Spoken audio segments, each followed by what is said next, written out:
नमस्कार भक्तों, संगीता धर्म सागर चैनल परिवार में आप सभी का दिल से स्वागत है।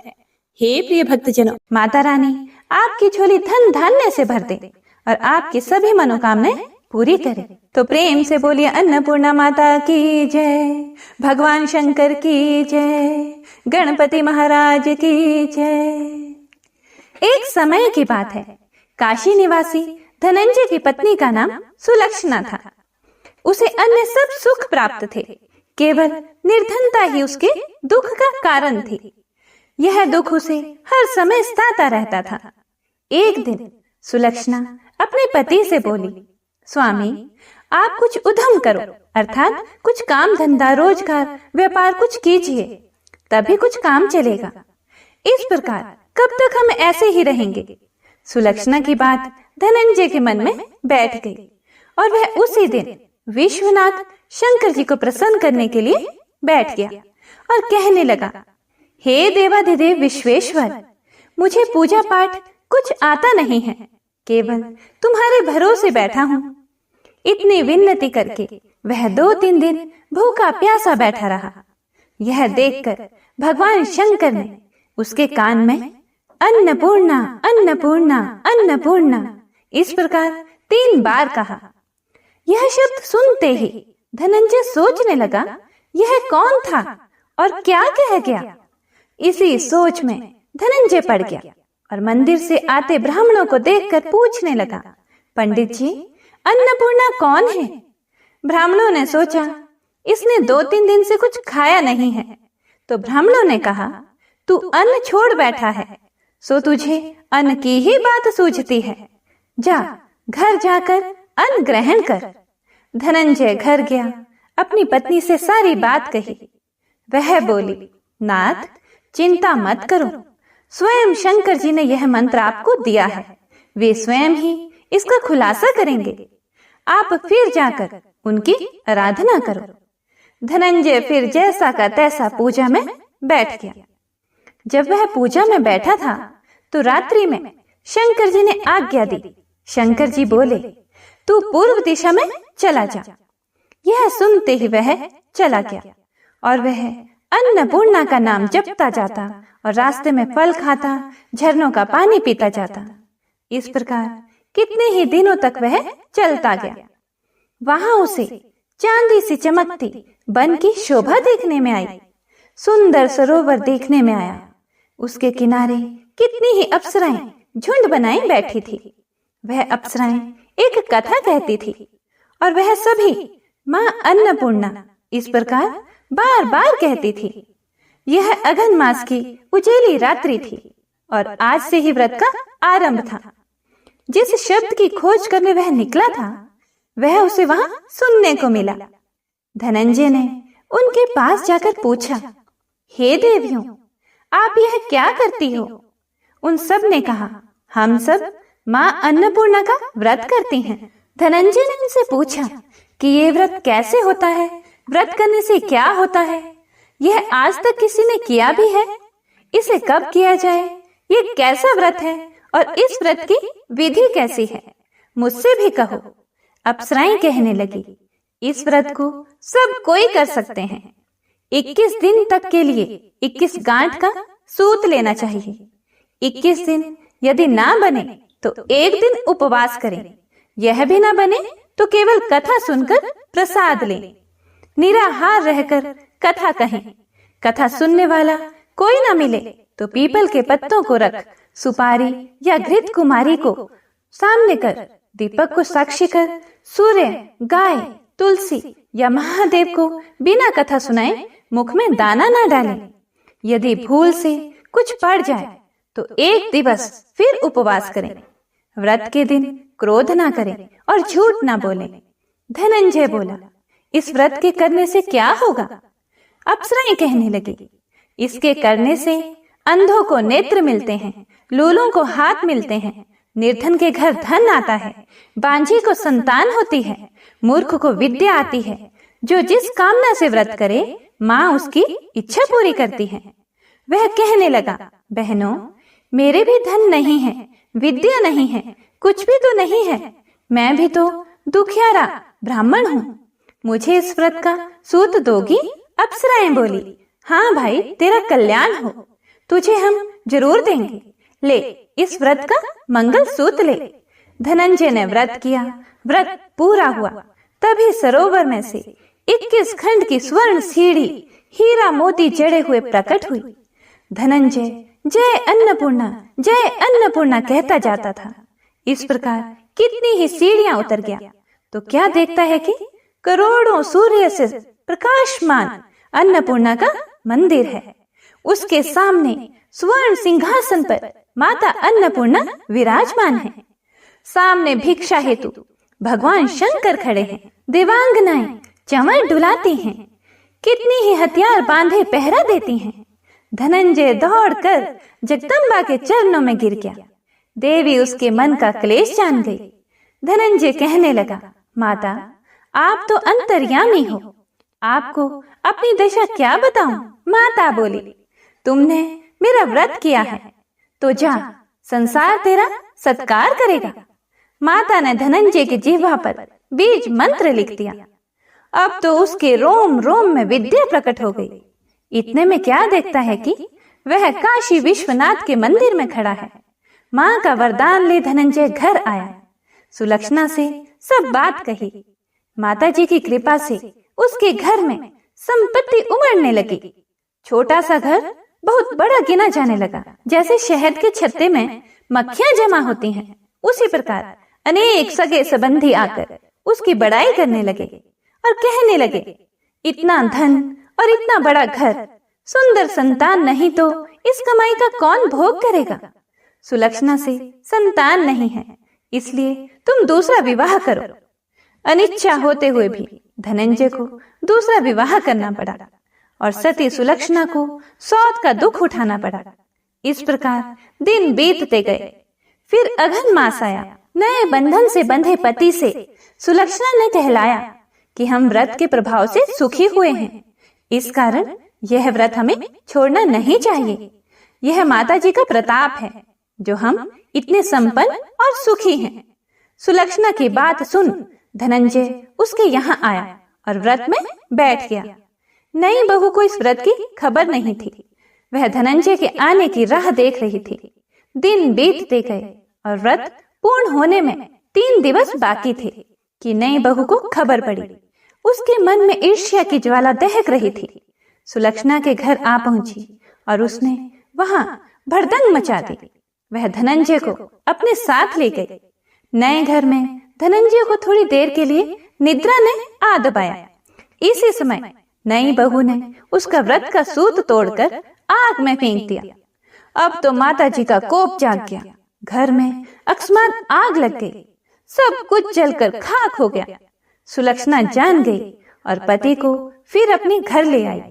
नई बहू रूठकर पिता के घर जा बैठी। पति को परमेश्वर मानने वाली सुलक्षणा बोली, नाथ, घबराना नहीं, माता जी की कृपा अलौकिक है। पुत्र कुपुत्र हो जाता है पर माता कुमाता नहीं होती। अब आप श्रद्धा और भक्ति से आराधना शुरू करो, वे जरूर हमारा कल्याण करेंगी। धनंजय फिर माता के पीछे पड़ गया। फिर वही सरोवर सीढ़ी प्रकट हुई। उसमें माँ अन्नपूर्णा कहकर वह उतर गया। वहां जा माता जी के चरणों में रुदन करने लगा। माता प्रसन्न हो बोली, यह मेरी स्वर्ण की मूर्ति ले, उसकी पूजा करना, तू फिर सुखी हो जाएगा। जा, तुझे मेरा आशीर्वाद है। तेरी स्त्री सुलक्षणा ने श्रद्धा से मेरा व्रत किया है, उसे मैंने पुत्र दिया है। धनंजय ने आंखें खोली तो खुद को काशी विश्वनाथ के मंदिर में खड़ा पाया। वहां से फिर उसी प्रकार घर को आया। इधर सुलक्षणा के दिन चढ़े और महीने पूरे होते ही पुत्र का जन्म हुआ। गांव में आश्चर्य की लहर दौड़ गई। मानता आने लगी। इस प्रकार उसी गांव के निसंतान सेठ के पुत्र होने पर उसने माता अन्नपूर्णा का मंदिर बनवा दिया। उसमें माता जी धूमधाम से पधारी, यज्ञ किया और धनंजय को मंदिर के आचार्य का पद दे दिया। जीविका के लिए मंदिर की दक्षिणा और रहने के लिए बड़ा सुंदर सा भवन दिया। धनंजय स्त्री पुत्र सहित वहां रहने लगा। माता जी के चढ़ावे में भरपूर आमदनी होने लगी और उधर नई बहू के पिता के घर डाका पड़ा, सब लुट गया। वे भीख मांगकर पेट भरने लगे। जब सुलक्षणा ने यह सुना तो उन्हें बुलावा भेजा, अलग घर में रख लिया और उनके अन्न वस्त्र का प्रबंध कर दिया। धनंजय, सुलक्षणा और उसका पुत्र माता जी की कृपा से आनंद से रहने लगे। माता जी ने जैसे इनके भंडार भरे वैसे सबके भंडार भरे। कथा को सुनने वाले, कथा को सुनाने वाले और हुंकारा भरने वाले सभी के भंडार भरना। कथा अधूरी हो तो पूरी करना, पूरी हो तो मान करना। प्रेम से बोलिए अन्नपूर्णा माता की जय। आइए अब पूरे भक्ति भाव से श्रवण करते हैं संपूर्ण वैभव लक्ष्मी व्रत कथा का। एक बहुत बड़ा नगर था जिसकी जनसंख्या बहुत ज्यादा थी। दूर दूर के लोग इस नगर में काम धंधे, नौकरी, रोजगार की तलाश में यहाँ आते थे और जब रोजगार मिल जाता था तो यहीं पर जम जाते थे, यहीं रहने लग जाते थे। ये लोग अपने काम धंधों में ऐसे व्यस्त रहते कि अपने अतिरिक्त किसी की भी परवाह नहीं करते थे। लोभ, स्वार्थ ने घर के सदस्यों से भी प्रेम व्यवहार कम कर दिया था। ममता, प्यार, दया, सहानुभूति, परोपकार जैसे संस्कार बहुत कम हो गए थे। पूजा पाठ दिखावे व अपने स्वार्थ पूर्ति के लिए ही लोग करते थे। श्रद्धा पूर्वक भक्ति भाव से प्रभु भजन एवं कीर्तन नाम मात्र के लिए ही करते थे। हेरा फेरी, बेईमानी, शराब, जुआ, व्यभिचारी आदि धर्म विरुद्ध कार्यों को ही लोग जीवन का सुख मानते थे। उच्च विचार की शिक्षा पुरानी पड़ गई थी। अब तो अधिकतर लोग किसी भी प्रकार से धन कमाकर ऐश करो पर विश्वास करते थे। इसी नगर में शीला अपने पति के साथ रहती थी। शीला के पति का अपना एक छोटा सा कारोबार था। वह बहुत विवेकी और सुशील था। ईमानदारी से वह अपना कारोबार करता था, जिससे उसका कारोबार ठीक ठाक चल रहा था और आराम से उनका जीवन व्यतीत हो रहा था। शीला धार्मिक प्रवृत्ति की, संतोषी स्वभाव की स्त्री थी। वह कभी भी किसी की बुराई नहीं करती थी। यथासंभव दूसरों की सहायता को हमेशा तत्पर रहती थी। घर के कार्यों से बचे समय का सदुपयोग वह प्रभु भजन व कीर्तन करने अथवा धार्मिक या ज्ञानवर्धक पुस्तकें पढ़ने में बिताती थी। वास्तव में उनकी गृहस्थी एक आदर्श गृहस्थी थी। आसपास के अधिकांश लोग उस परिवार की बहुत ही सराहना करते थे, किंतु कुछ लोग जिन्हें दूसरों की खुशी देखकर जलन होती है, उन्हें सुख संतोष पूर्वक जीवन यापन करते देख मन ही मन जलते थे। वे इस प्रयास में रहते थे कि किसी भी प्रकार शीला के पति को गलत रास्ते पर चलाकर उसकी धन संपत्ति से, उसकी दौलत से खुद ऐश करें। शीला का गृहस्थ जीवन इसी प्रकार हंसी खुशी चल रहा था। पर कहावत है ना, सब दिन होत ना एक समान। मनुष्य के जीवन में सुख दुख, लाभ हानि लगे रहते हैं। शीला के पति को भी अपने कारोबार में काफी घाटा उठाना पड़ा। ऐसा लग रहा था कि जैसे मानो कुछ भाग्य ही उसका रूठ गया हो। वह अपने कारोबार में हुए घाटे का जल्द से जल्द लाभ में बदलने के चक्कर में गलत लोगों से मित्रता कर बैठा। ये झूठे मित्र उसे जल्द ही करोड़पति बनने का सपना दिखाने लगे और उसे जुआ, घुड़दौड़, शराब आदि के कुचक्कर में डाल दिया।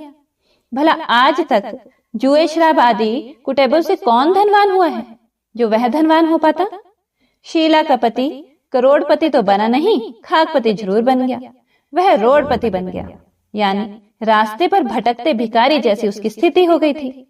जल्द से जल्द अमीर बनने के लालच में वह घर में थोड़ी बहुत बची धन संपत्ति, गहने जेवर आदि सभी गंवा बैठा। एक समय ऐसा था कि पति पत्नी सुखपूर्वक जीवन व्यतीत कर रहे थे। कुछ ही दिनों में ऐसा समय आ गया कि उनको 2 समय के भोजन के भी लाले पड़ गए। घर में दरिद्रता, भूखमरी का माहौल हो गया। इससे शीला का पति और भी ज्यादा चिड़चिड़ा हो गया। वह बात विवाद पर अपनी पत्नी शीला के साथ गाली गलौज और मारपीट करने लगा। शीला एक सुशील और संस्कारी स्त्री थी। वह पति को अपना सब कुछ समझती थी। पति के ऐसे व्यवहार से वह दुखी तो बहुत थी, लेकिन भगवान पर भरोसा रखकर वह यह सब दुख सहने लगी। वह यह सोचकर सहती रही कि दुख के बाद सुख जरूर आएगा। कहते हैं ना, दुख में ही भगवान याद आते हैं। इसीलिए शीला को भी हर समय प्रभु पर भरोसा था और विश्वास था कि भगवान उसे सुख के दिन भी अवश्य दिखाएगा। आज दुख तो कल सुख जरूर आएगा। एक दिन दोपहर को शीला दुखी हृदय से भगवान को याद कर रही थी। कि हे प्रभु, हम तेरे छोटे बच्चे हैं, हमारी गलतियां और अपराधों को क्षमा करो। हे भगवान, मेरे पति को सद्बुद्धि दो। अभी वह ऐसा कह ही रही थी कि अचानक किसी ने उसके दरवाजे पर दस्तक दी। शीला मन में सोचने लगी कि इस समय मुझ गरीब के घर में कौन आ सकता है। जितने भी मेरे सगे संबंधी यार दोस्त थे वो तो पहले ही हमसे किनारा कर बैठे हैं। यह सोचते सोचते वह दरवाजा खोलने चली गई और जब उसने दरवाजा खोला तो देखा सामने एक वृद्ध महिला खड़ी थी। शरीर पर झुर्रियां थी, किंतु चेहरे से अलौकिक तेज टपक रहा था। उनकी आंखों से करुणा और प्यार का मानो अमृत बह रहा था। शीला उस वृद्ध महिला को पहचानती तो नहीं थी, फिर भी आदर के साथ उन्हें अपने घर के अंदर ले आई। उनके घर में बैठाने के लिए आसन तक नहीं था, इसीलिए सुकुचाते हुए शीला ने एक फटी हुई चादर बिछाकर उन्हें बैठने को कहा। वृद्धा महिला उसी चादर पर आराम से बैठ गई। वृद्ध महिला को देखकर शीला के मन को कुछ शांति सी महसूस हुई। वृद्धा ने उससे पूछा, शीला, मुझे पहचानती हो या नहीं? शीला बोली, मां जी, आपको देखते ही कुछ अपनापन तो महसूस हुआ मुझे। ऐसा लगता है जैसे आप मेरे बहुत नजदीकी हो। आपको देखकर मेरा रोम रोम खिल उठा है, जैसा अक्सर किसी खास परिचित व्यक्ति अर्थात किसी अपने खास रिश्तेदार से मिलने पर होता है। लेकिन मुझे कुछ याद नहीं आ रहा कि मैंने आपको कहाँ देखा था। वृद्धा ने अपनापन दिखाते हुए कहा, क्यों इतनी जल्दी भूल गई? अभी कुछ दिन पहले ही तो लक्ष्मी जी के मंदिर में आई थी और मंदिर में आकर शुक्रवार को भजन कीर्तन किया था तुमने। मैं भी उसमें जाया करती थी। हर शुक्रवार को मैं तुमसे वहां मिलती थी। जब से शीला का पति गलत लोगों की संगत में बैठकर घर लुटाने लगा था, तभी से शीला बाहर निकलने में शर्म महसूस करने लगी थी। इसीलिए उसने मंदिर में जाना भी बंद कर दिया था। शीला ने याद करने की कोशिश की कि वह कब उस बुढ़िया मां से मिली थी, परंतु उसको कुछ याद नहीं आया। तभी वृद्ध महिला बोली, बेटी, तू मंदिर में कितने मधुर भजन गाती थी। बहुत दिन से तू वहां नहीं आई। मैंने सोचा चलो चलकर तुम्हें देखती हूँ, कहीं तुम बीमार तो नहीं हो। यही सोचकर मैं यहाँ चली आई। वृद्धा के ममत्व भरे वचनों को सुनकर शीला का हृदय भर आया। उसने अपने आंसू रोकने की कोशिश की, परंतु वह असफल रही और फूट फूट कर रोने लगी। यह देखकर वह बुढ़िया माँ उसके पास आई और उसके सिर पर प्यार भरा हाथ फेरकर उसे सांत्वना देने लगी। वृद्ध महिला बोली, बेटी, जीवन में सुख और दुख तो आते ही रहते हैं। हमेशा सुख या हमेशा दुख कभी किसी पर नहीं रहता, अतः दुखों से घबराना नहीं चाहिए। शीला बोली, मां जी, मैं थोड़े दुख में कभी नहीं घबराई, किंतु अब सहा नहीं जाता। ऐसा कहते कहते वह फिर से रोने लगी। वृद्ध महिला फिर से सांत्वना देती हुई बोली, धैर्य रखो बेटी और अपनी व्यथा मुझे बताओ। तुझे क्या दुख खाया जा रहा है?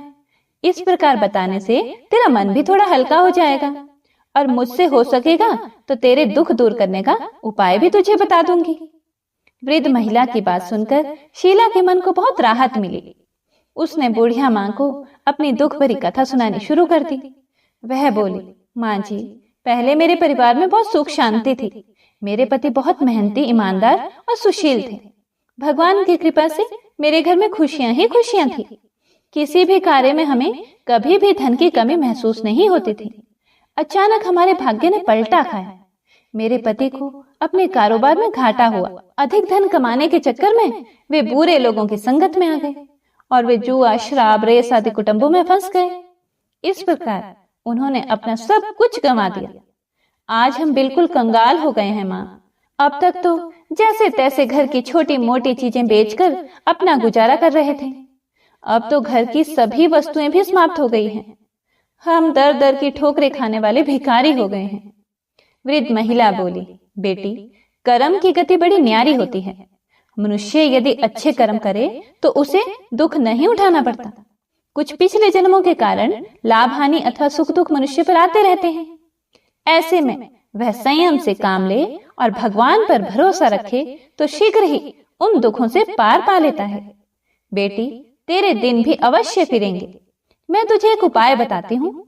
तू भगवती महालक्ष्मी की भक्त है। वे तो स्वयं धन की देवी और प्रेम तथा करुणा की अवतार है। अपने भक्तों पर उनकी कृपा सदा बनी रहती है। इसीलिए तो उन्हीं महालक्ष्मी जी का व्रत कर, वे अवश्य ही तेरा कष्ट दूर करेंगी। बुढ़िया माँ की बात सुनकर शीला बहुत प्रसन्न हुई। उसने पूछा, माँ जी, श्री महालक्ष्मी जी का व्रत कैसे किया जाता है, यह मुझे समझा कर कहो, मैं इस व्रत को अवश्य करूंगी। बुढ़िया माँ ने कहा, बेटी, श्री महालक्ष्मी जी का व्रत बहुत ही सरल है। इसके करने से धन संपत्ति, सुख, वैभव और यश प्राप्त होता है। कुंवारी लड़कियों को मनचाहा पति मिलता है, निसंतान को संतान हो जाती है, किसी की खोई हुई वस्तु हो वह भी वापस मिल जाती है, कोई अन्य मनोकामना भी किसी की हो तो वह भी इस व्रत को करने से पूर्ण हो जाती है। धन और वैभव प्रदान करने के कारण ही देवी महालक्ष्मी को धन लक्ष्मी अथवा वैभव लक्ष्मी भी कहा जाता है। शुक्रवार का दिन देवी का दिन होता है, इसीलिए यह व्रत शुक्रवार को ही किया जाता है।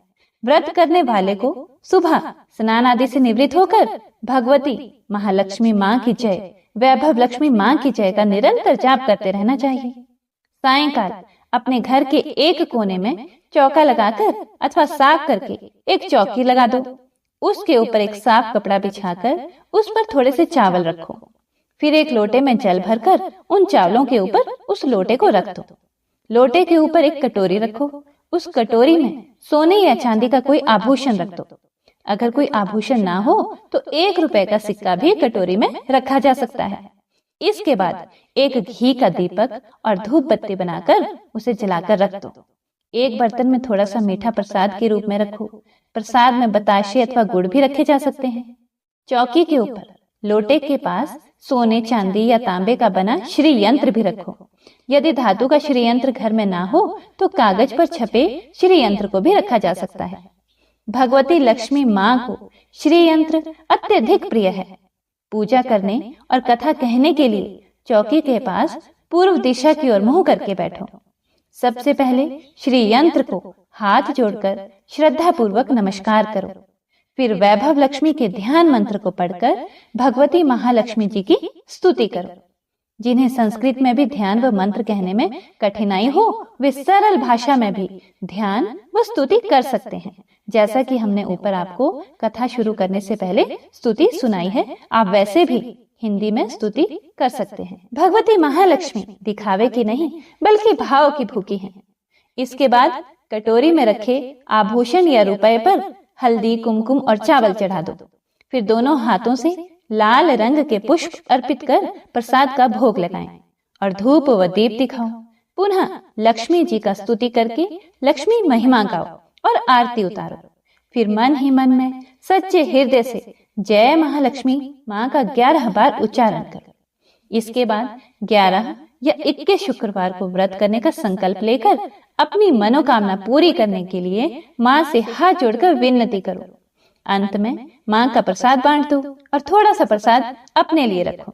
बाद में कटोरी में रखा हुआ आभूषण, रुपया और श्री यंत्र उठाकर रख दो। लोटे का पानी तुलसी के पौधे पर चढ़ा दो। इस दिन पूरे दिन उपवास रखकर सायंकाल प्रसाद खाना चाहिए। यदि इतनी शक्ति ना हो तो एक बार शाम को प्रसाद खाकर सादा वैष्णव भोजन कर सकते हैं। इस प्रकार इस व्रत को शास्त्रीय विधि के अनुसार करने से उसका फल अवश्य प्राप्त होता है। इस व्रत के प्रभाव से मनुष्य की सब विपत्तियां दूर होकर धन, वैभव, लक्ष्मी की प्राप्ति होती है। कुंवारी कन्याओं को मन भावन पति मिलता है। सौभाग्यवती स्त्रियों को सौभाग्य अखंड रहता है।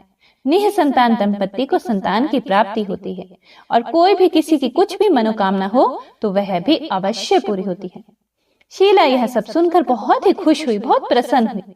उसने कहा, माँ जी, आपने यह जो श्री वैभव लक्ष्मी के व्रत की विधि मुझे बताई है उसे मैं अवश्य ही करूंगी। आप कृपा करके मुझे इसकी उद्यापन विधि भी समझाकर बताइए। वृद्ध महिला ने कहा, बेटी, इस व्रत की उद्यापन करने की विधि भी बहुत ही आसान है, बहुत सरल है। ध्यान से सुनो। 11 या 21 जितने शुक्रवार को व्रत करने का आपने संकल्प किया हो उतने व्रत पूर्ण श्रद्धा और भावना पूर्वक पूरे होने पर अंतिम शुक्रवार को उद्यापन किया जाता है। इस दिन पूजा विधि हर शुक्रवार को की गई पूजा विधि की तरह ही की जाती है। इस दिन प्रसाद के लिए नारियल गिरी और खीर का प्रसाद वितरित किया जाता है। प्रसाद के साथ कम से कम 7 कुंवारी या सौभाग्यवती स्त्रियों को कुमकुम का तिलक लगाकर श्री वैभव लक्ष्मी व्रत कथा की एक पुस्तक भेंट दी जाती है। अंत में फिर भगवती श्री महालक्ष्मी के विभिन्न स्वरूपों को श्रद्धा पूर्वक हाथ जोड़कर नमस्कार करो और मन ही मन माँ से प्रार्थना करो कि हे महालक्ष्मी माँ, हे धन लक्ष्मी माँ, हे वैभव लक्ष्मी माँ, मैंने सच्चे मन से आपका व्रत पूर्ण किया है। फिर भी मुझसे कोई गलती या अपराध हुआ हो उसे क्षमा करना और हमारी अर्थात जो भी आपकी मनोकामना हो उसे कहें कि हे माँ, हमारी मनोकामना को पूर्ण करना, हमारा सबका कल्याण करना, हमारी विपत्तियों को दूर करके हमें धन वैभव प्रदान करना। हे देवी माँ, आपकी महिमा अपरंपार है। बुढ़िया माँ से श्री वैभव लक्ष्मी के व्रत की शास्त्रीय विधि सुनकर शीला का मन मयूर जैसे नाच उठा। उसे लगा मानो उसे मन मांगी मुराद मिल गई हो। उसने तत्काल ही अपनी आंखें बंद करके मन ही मन संकल्प लिया कि हे वैभव लक्ष्मी माँ, मैं आपका 21 शुक्रवार तक बुढ़िया माँ द्वारा बताई गई शास्त्रीय विधि के अनुसार व्रत और उद्यापन करूंगी। इस प्रकार संकल्प करके जैसे ही शीला ने आंखें खोली तो वृद्ध माँ को कमरे में नहीं पाया। उसने घर के बाहर आकर देखा किंतु वहां भी उसे कहीं माँ जी दिखाई न दी। उसे बहुत आश्चर्य हुआ कि थोड़ी ही देर में माँ जी कहाँ गायब हो गई। वास्तव में वे साक्षात भगवती महालक्ष्मी थी जो अपनी भक्त शीला को वृद्धा का वेश रखकर रास्ता दिखाने आई थी। अगले ही दिन शुक्रवार था। शीला सुबह नहा धोकर मन ही मन जय महालक्ष्मी माँ, जय वैभव लक्ष्मी माँ का जाप करने लगी। सायंकाल वह वैभव लक्ष्मी माँ की पूजा करने बैठी। घर में कोई आभूषण तो था नहीं। आभूषण के नाम पर उसकी नाक की एकमात्र लौंग बाकी बची थी। उसने वही निकालकर धोकर कटोरी में रखी। घर में थोड़ी शक्कर रखी थी, उसका प्रसाद बनाया और फिर बुढ़िया माँ के द्वारा बताई गई विधि के द्वारा वैभव लक्ष्मी माता का पूजन किया। पूजन के पश्चात उसने प्रसाद अपने पति तथा अन्य लोगों को वितरित किया। अंत में स्वयं ग्रहण किया। श्री वैभव लक्ष्मी माँ का प्रसाद खाते ही शीला के पति के स्वभाव में परिवर्तन आने लगा। उसके पति का चिड़चिड़ापन भी कम होने लगा और उसका मन कुटैबों से दूर होकर कारोबार जो पहले बिल्कुल ठप हो गया था फिर से जमने लगा। 21वें शुक्रवार को शीला ने बुढ़िया माँ द्वारा बताई शास्त्रीय विधि के अनुसार उद्यापन किया और 11 स्त्रियों को श्री वैभव लक्ष्मी व्रत की पुस्तकें भेंट में दी। फिर भगवती महालक्ष्मी के वैभव लक्ष्मी स्वरूप को मन ही मन प्रणाम कर प्रार्थना की कि हे वैभव लक्ष्मी माँ, मैंने आपके व्रत की जो मनौती मानी थी वह आज पूर्ण हुई है। हे माँ, हमारे संकटों को दूर कर हमारा कल्याण करो। जाने अनजाने में यदि कोई हमसे अपराध हुआ हो उसे क्षमा करना माँ। हमें धन संपत्ति और वैभव प्रदान करना, हमें सद्बुद्धि देना। हे माँ, आपकी महिमा अपरंपार है, आपकी सदा जय हो। इस प्रकार व्रत संपूर्ण होने के बाद कुछ ही दिनों में शीला के पति के कारोबार में अच्छा लाभ होने लगा। उसने शीला को उसके जेवर वापस दिला दिए और घर में पहली जैसी सुख शांति आ गई। श्री वैभव लक्ष्मी माँ के प्रताप को देखकर अन्य बहुत सी औरतों ने भी उनका विधि पूर्वक व्रत किया और मन भावन फल प्राप्त किया। हे महालक्ष्मी माँ, हे वैभव लक्ष्मी माँ, जैसे आपने शीला पर कृपा की ऐसे ही अपने अन्य भक्तों पर भी कृपा करना। हे माँ, कथा को सुनने वाले, सुनाने वाले और हुंकारा भरने वाले सभी पर अपनी कृपा बनाए रखना। बोलो श्री वैभव लक्ष्मी माता की जय। उम्मीद करती हूँ आपको आज की ये वीडियो अच्छी लगी होगी। अच्छी लगी हो तो लाइक तो जरूर कीजिएगा और अगर आप चैनल पर पहली बार आए हैं और आपको वीडियो अच्छी लगी हो तो चैनल को सब्सक्राइब जरूर कीजिएगा और हाँ, बेल आइकन को जरूर प्रेस कीजिएगा। इससे होगा ये कि जब भी हम कोई नई पोस्ट डालेंगे तो आपको उसका नोटिफिकेशन उसी समय मिल जाएगा।